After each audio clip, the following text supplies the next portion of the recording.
am Sheikh Tayyab. Now I am going to solve problem of chapter rotation dynamics and it is a question number 9.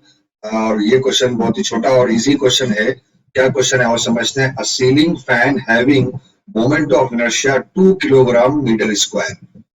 एक ceiling fan है बच्चों और ये rotate कर रहा है. इसका मोमेंट ऑफ इनर्शिया कितना है 2 किलोग्राम मीटर स्क्वायर. ठीक है. मोमेंट ऑफ इनर्शिया हमेशा axis passing through centre perpendicular plane दिया जाता है. ठीक है. Attain its maximum frequency how much it is 60 RPM in 2 pi second.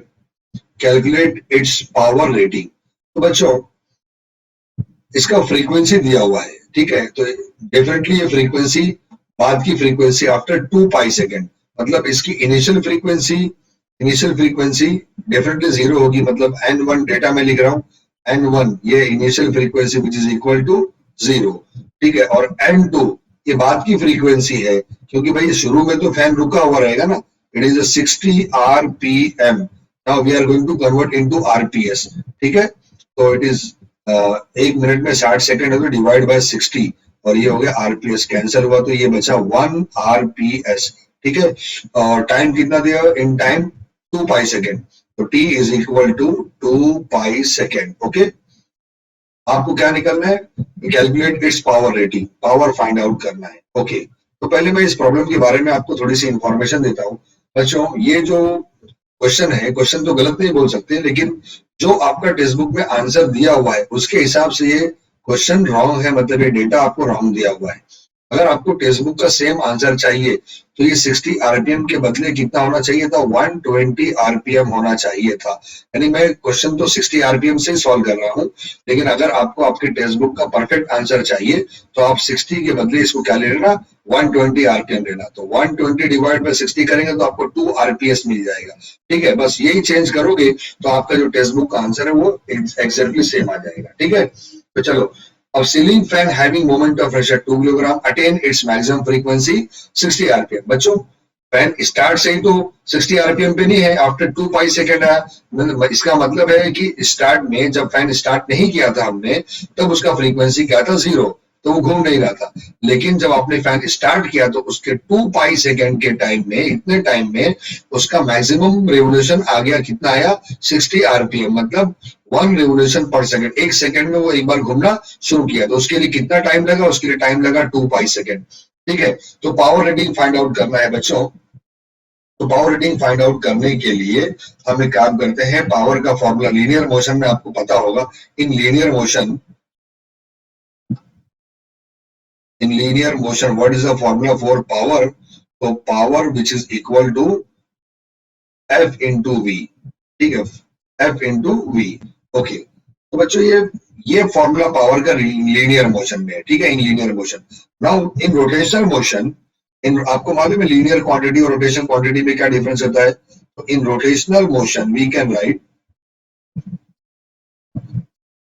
In rotational motion तो पावर फोर्स के बदले क्या यूज करेंगे टॉर्क और लीनियर वेलोसिटी के बदले क्या हो जाएगा एंगुलर वेलोसिटी ओमेगा. तो P is equal to torque into omega. तो आप जानते हैं कि लीनियर और एंगुलर क्वांटिटी फोर्स को एंगुलर में टॉर्क कहते हैं और वेलोसिटी को एंगुलर वेलोसिटी ओमेगा से दिखाते हैं. ठीक है. अब आपने डेरिवेशन सॉल्व किया. Torque acting on rotating body. क्योंकि फैन रोटेट कर रहा है ना तो torque acting on rotating body का फॉर्मूला क्या आया है I इंटू अल्फा. क्या आया है I इंटू अल्फा.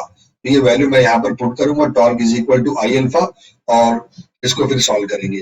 ठीक है. तो बच्चों ये मिल जाएगा power P is equal to torque के बदले आपने पुट कर दिया I into alpha into omega. Okay. तो बच्चों देखो ओमेगा तो खैर यहाँ पे अपने को N2 दिया हुआ है. N1 find out power find out करना है. तो I is equal to alpha और ये हो जाएगा ओमेगा का वैल्यू 2 पाई N2. मतलब पावर फाइंड आउट करेंगे तो पावर तो उस वक्त आप फाइंड आउट कर सकते हैं जब ये फैन रोटेट कर रहा होगा. जब ये फैन रोटेट कर रहा होगा तो उसकी फ्रीक्वेंसी कितनी N2. यानी उस वक्त आपको यहाँ पर फ्रीक्वेंसी क्या लेना है N2 लेना है. ठीक है. तो बच्चों power I alpha 2 pi N2. लेकिन अभी हमको अल्फा नहीं मालूम. N2 तो मालूम है. ठीक है.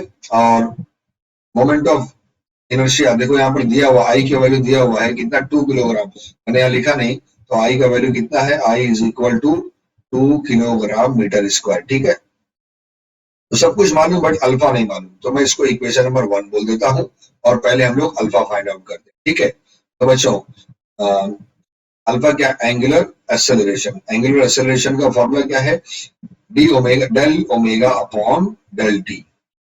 ठीक है,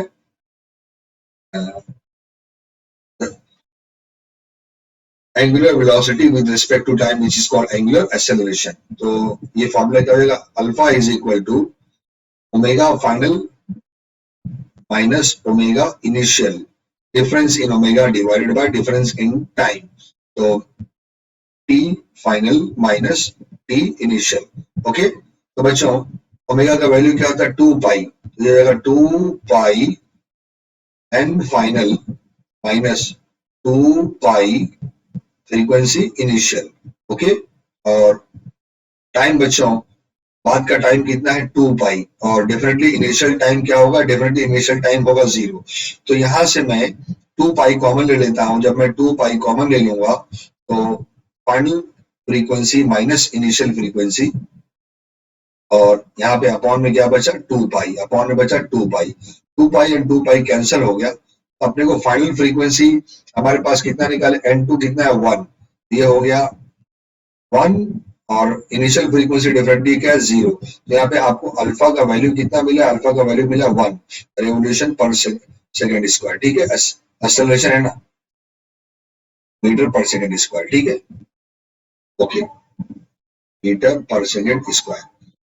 तो बच्चों अब अल्फा मालूम पड़ गया, तो यहाँ पे अल्फा का वैल्यू 1 लेंगे, और n2 तो हमको पता ही है, n2 भी 1 ही लिया जाएगा, और हम लोग पावर सॉल्व करते हैं। ये देखो पावर रेटिंग क्या आएगा देखते हैं। तो P is equal to, formula पहले मैं लिख देता हूँ, I alpha 2 pi into 2 pi n2। Okay, तो बच्चों आई कितना दिया हुआ, आई दिया हुआ है 2, अल्फा कितना निकाले हमने 1, और इंटू 2, और